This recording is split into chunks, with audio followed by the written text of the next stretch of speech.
You've probably heard of a ghost who crawls out of a television. With nothing but her stare, she terrifies a man to death. That unforgettable scene comes from Ringgu, the film that once shook Japan's horror cinema. And that ghost is Sadako. But here's what most people don't know. That famous TV scene is only a small part of her story. Her true origin is far more tragic and far more terrifying. In today's video, we're going to uncover Sadako's full story and explore the truth behind her past and her curse. I'm Mr. Yao, and welcome to the Leyenda Yokai channel. Here, I explore famous yokai and urban legends. If you're into these topics, be sure to subscribe so you won't miss out on future videos.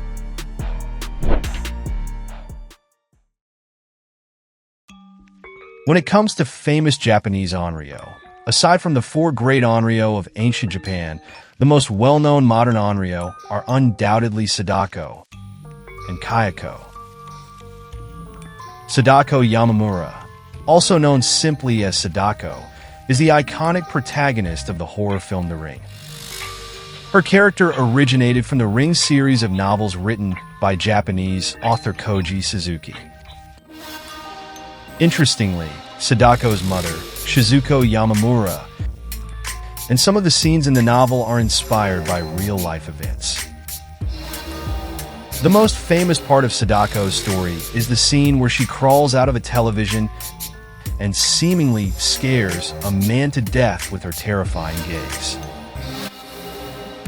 However, it's more accurate to say that the man was killed by Sadako's psychic powers. After all, the Ring series by Koji Suzuki is deeply rooted in themes of psychic abilities and the supernatural. Sadako is the child of Shizuko Yamamura and Heiichiro Ikuma. Her father was a psychiatrist, while her mother, Shizuko, was a psychic with supernatural abilities. Fascinated by Shizuko's powers, Ikuma fell in love with her, and the two eventually married, leading to Sadako's birth. The media heavily publicized Shizuko's psychic abilities, stirring both fascination and skepticism among the public. To prove her powers were real, Ikuma arranged a public demonstration. However, the performance ended in failure. The crowd's collective disbelief and silent hope that she would fail created a psychological pressure that Shizuko could sense. This overwhelming negativity suppressed her psychic abilities, leading to her breakdown. Unable to cope with the humiliation, she ultimately threw herself into a volcano, ending her life. Following this tragedy, Ikuma resigned in disgrace and disappeared with his daughter, Sadako. Sadako's mother, Shizuko Yamamura, was inspired by a real-life psychic named Mifune Chizuko, a clairvoyant from the Meiji era. Born in 1886, Meiji 19. Chizuko was renowned in Japan as the clairvoyant Chizuko. She gained fame in the summer of 1908, Meiji 41. When during a hypnosis experiment conducted by her brother, she used her clairvoyance to locate a gold ring in the sea. The character of Shizuko, with her psychic abilities, was directly modeled after Chizuko in The Ring. In the story, Sadako inherited even stronger psychic powers than her mother. However, due to Shizuko's tragic experiences, Sadako's father warned her not to reveal her abilities lightly. After graduating high school, 18-year-old Sadako moved to Tokyo and joined the flying troupe, becoming a trainee actor. It was there that she met Toyama, and the two fell in love. Sadako's supernatural abilities were discovered when she watched a television displaying images despite being unplugged. This eerie incident drew attention to her powers. Sadako's stunning appearance often drew envy from her senior colleagues, leading to her being ostracized within the troupe. Tensions escalated after a particular incident that further isolated her. A female lead in one of the troupe's stage productions mysteriously died in the dressing room. Following this tragedy, Sadako was chosen as the replacement for the lead role. Landing the lead role, coupled with her romantic relationship with Toyama, the troupe's popular sound technician, made Sadako a prime target for jealousy and resentment. Many of her peers schemed to embarrass her, including the prop designer, Itsuko. One day, while working alone on modifying a costume, Itsuko spotted a girl wearing a white dress with long hair covering her face walking past her. Convinced it was Sadako playing a prank, she confronted her, but Sadako acted as though nothing had happened. This incident hints at a pattern. Those harboring malice towards Sadako often experience strange and unsettling events around them. On the other hand, a series of strange incidents caught the attention of a journalist named Miyagi. Through her investigation, Miyagi traced the source of these events back to Sadako, the daughter of the renowned psychic Shizuko Yamamura. Under the guise of an interview, Miyagi approached Sadako, only to discover something shocking. There was another Sadako beside her. This revelation became the key to uncovering the truth behind the mysterious accidents. On the day of Sadako's stage performance, Miyagi collaborated with the prop designer, Itsuko, to expose Sadako's true nature. Their scheme revealed that Sadako could use her psychic powers to kill. It was also unveiled that years earlier, during her mother's public demonstration, Sadako had already used her abilities to kill the journalist who had slandered Shizuko. As Sadako grew, she became two separate individuals. One was the kind-hearted Sadako, who lived within the theater troupe, while the other was an entirely evil version of herself, capable of using her psychic powers to kill anyone she found undesirable. This malevolent Sadako was kept under control by her father, Ikuma, who used medication to suppress her and locked her away in their remote mountain home. Although the evil Sadako was confined to the mountains, she could still spiritually traverse to the kind-hearted Sadako and use her psychic abilities to kill. However, the possession was only temporary. Those who were targeted by the evil Sadako would experience strange signs, such as frequent hallucinations of a well and fragmented, disturbing images. A clear indication that someone was being targeted by the evil Sadako was the distortion of their face in photographs. When victims took pictures, their faces would appear grotesquely twisted, a sign that they had fallen victim to the malevolent Sadako. Journalist Miyagi confirmed that all the members of the flying troupe had been cursed by the evil Sadako, and they would soon meet their demise. She even urged them to kill the kind-hearted Sadako. With Sadako's body in tow, the troupe members followed the clues involving the ancient well and ventured into the mountains to find the evil Sadako, hoping to eliminate her and end the series of mysterious events. What they didn't realize was that when the kind-hearted Sadako came close to the evil Sadako, the two had the chance to merge. This reunion unlocked Sadako's full psychic potential. In an instant, Sadako used her abilities to mercilessly kill the troupe members and Miyagi, sealing their fates. Unable to cope with the killing spree, Sadako's father, Ikuma, in a desperate attempt to stop her, threw her into the ancient well under the influence of the medication. He sealed the well's mouth with stones, hoping to end the nightmare once and for all. However, what Ikuma didn't know was that Sadako's psychic powers turned her into an onryo after her death, marking the beginning of the story in the ring.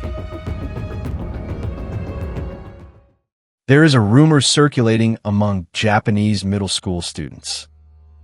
It is said that anyone who watches a cursed videotape will receive a strange phone call shortly afterward. Once the call ends, the viewer becomes cursed and will die 7 days later. For most people, such stories are nothing more than rumors to be brushed aside. But for some, curiosity pushes them to test the legend themselves. At a local high school in Japan, a girl named Tomoko and her classmates watched a videotape of unknown origin. Soon after, they received a mysterious phone call. 7 days later, the two girls died under unexplained circumstances. These deaths were already the third such incident to occur within a single month. The series of unexplained deaths soon caught the attention of a journalist named Reiko Asakawa. During her investigation, she discovered that all 4 victims had died of heart failure, and that each of them wore the same look of extreme terror on their faces at the moment of death. As her investigation continued, Asakawa unexpectedly found the mysterious videotape. Her instincts told her that this tape was the key to the 4 deaths. She recalled the rumors circulating among students that anyone who watched the videotape would die one by one within 7 days, with no clear cause of death. In order to continue her investigation, Asakawa began watching the videotape. The images on the tape were fragmented and unsettling. Among them were a volcanic eruption, a woman combing her hair, an eye marked with the character Sadako, and a bottomless well with no apparent connection between the scenes. At that moment, a white figure appeared on the television screen behind her. Asakawa quickly turned around, but there was no one there. Suddenly, the phone rang. When she answered, all she heard was a disturbing, chaotic noise. Asakawa then recalled the victims she had investigated. In the final photographs taken before their deaths, their faces appeared twisted and blurred. Gripped by fear, she picked up her camera and took a photograph of herself, only to see her own face distorted in the image.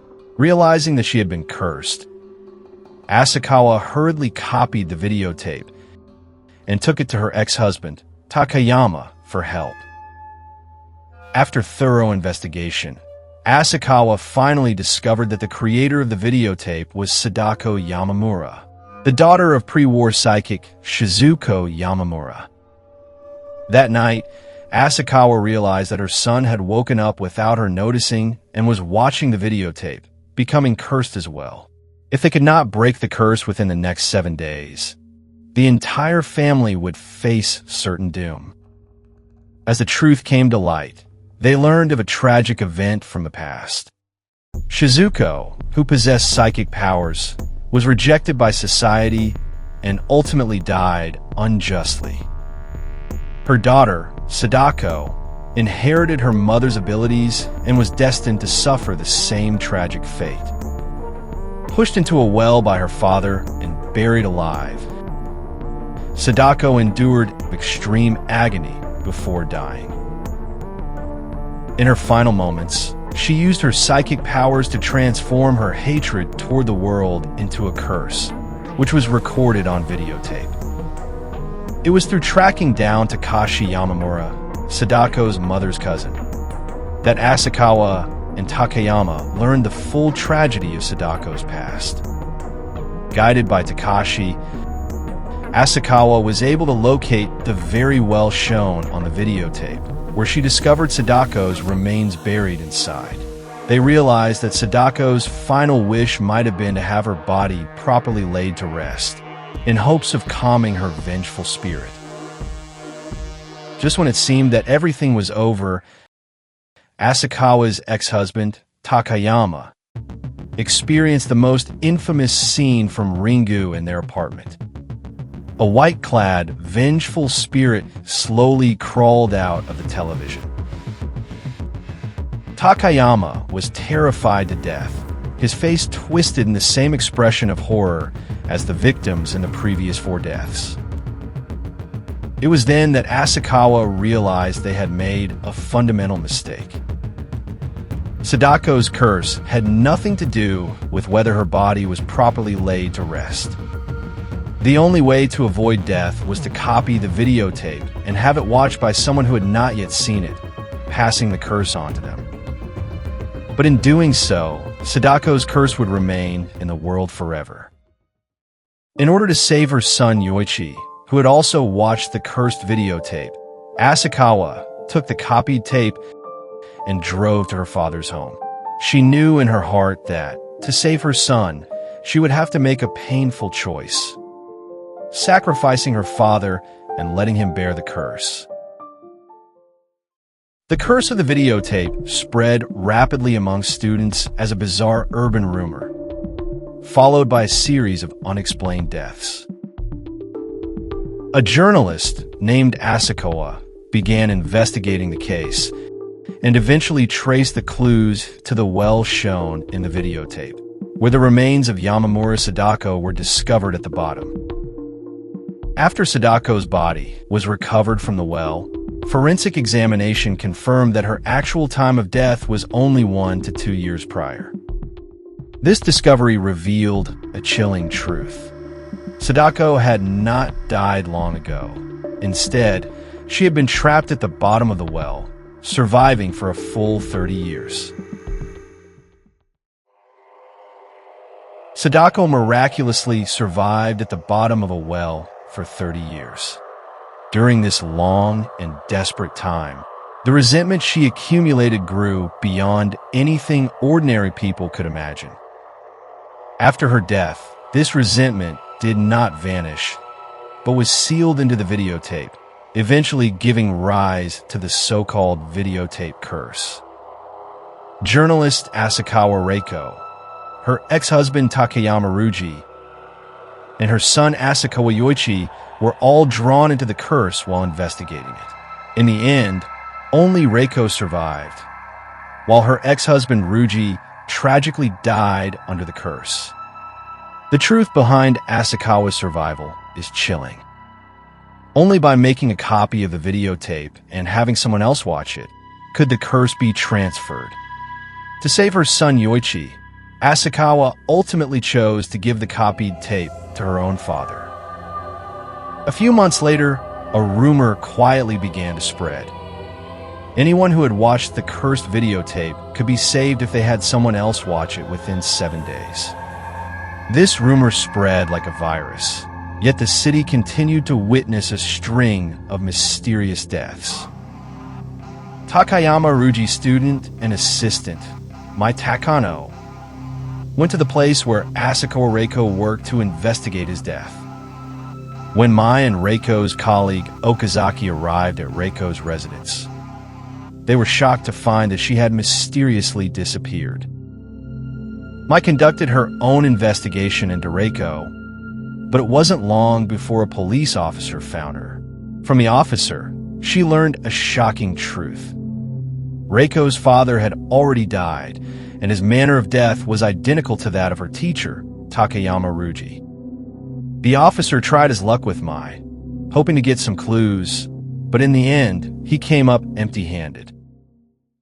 A few days later, Mai and Reiko's colleague Okazaki finally uncovered some clues. Reiko's disappearance seemed to be connected to her investigation of the deceased, Tomoko. At the time, a witness named Masami Kurahashi had seen Tomoko's mysterious death, but she had already been admitted to a psychiatric hospital. Mai and Okazaki soon found Masami, but she was mentally unstable, extremely afraid of televisions, and had stopped speaking.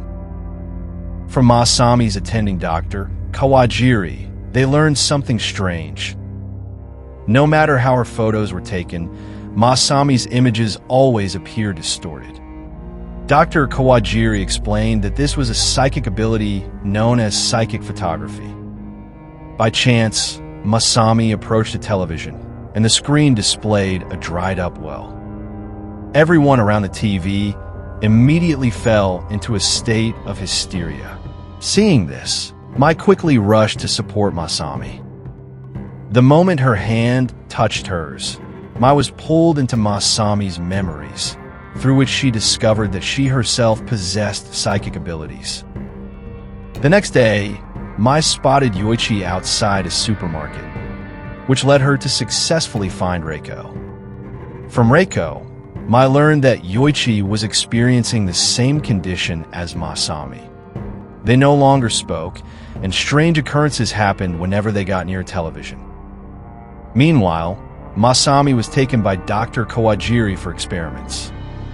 Through these tests, the doctor discovered that Masami possessed a mysterious power, which was the root cause of her mental instability. Dr. Kawajiri concluded that as long as this mysterious power was transferred out of her, Masami could return to normal. This conclusion aligned perfectly with the idea of giving the cursed videotape to someone else in order to save oneself. As the number of victims continued to rise, Mai eventually revealed Reiko's location to the police, which led to Reiko and Yoichi being brought back to the station for questioning. Fearing that Yoichi might be used for experiments like Masami, Mai used her psychic abilities to help him escape immediately. However, during the escape, Yoichi accidentally injured a police officer with his own psychic powers, fully exposing that he was possessed by Sadako and had the same supernatural abilities as her.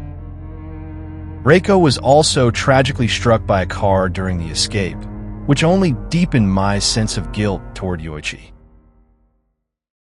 Dr. Kawajiri and Mai discussed how to save Yoichi, and in the end, they all decided to help transfer the supernatural power from his body.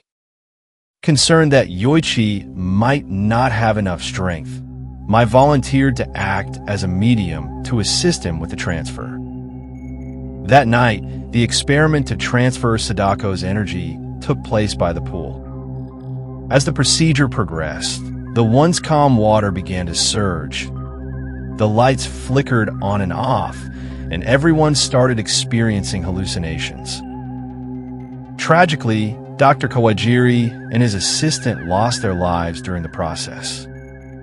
Sensing that something was wrong, Mai immediately deactivated the device on Yoichi and lifted him up, but in doing so, they were pulled into another dimension, the very well where Sadako had been trapped before. When Mai realized Yoichi was missing, she searched the well but could not find him. At that moment, the previously deceased Takayama Ruji suddenly appeared and carried Yoichi out. This well served as a passage connecting the world of the living and the dead. Ruji handed Yoichi to Mai and, in that moment, transferred Sadako's power from Yoichi into himself. This was the last thing he could do as a father for his son, before disappearing into the darkness. Mai climbed slowly toward the top of the well with Yoichi. Just as they were about to escape, Sadako appeared. She would not let them go so easily. Moving at incredible speed along the well wall, she quickly caught up to Mai.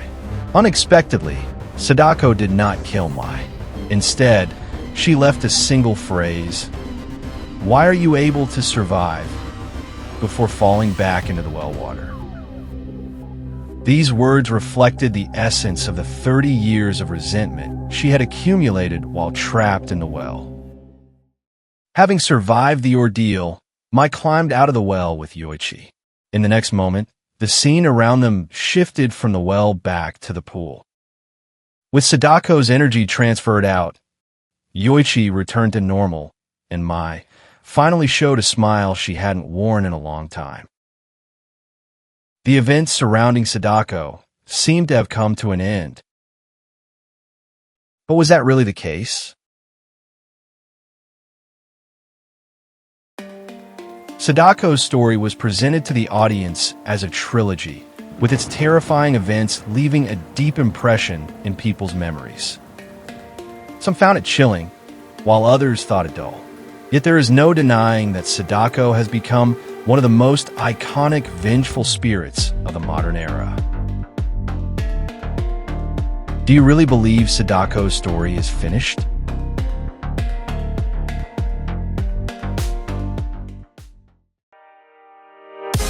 If you enjoy my channel, please help by hitting the subscribe button and turning on the notification bell so you won't miss my upcoming videos. Thank you for watching until the end, and I'll see you next time.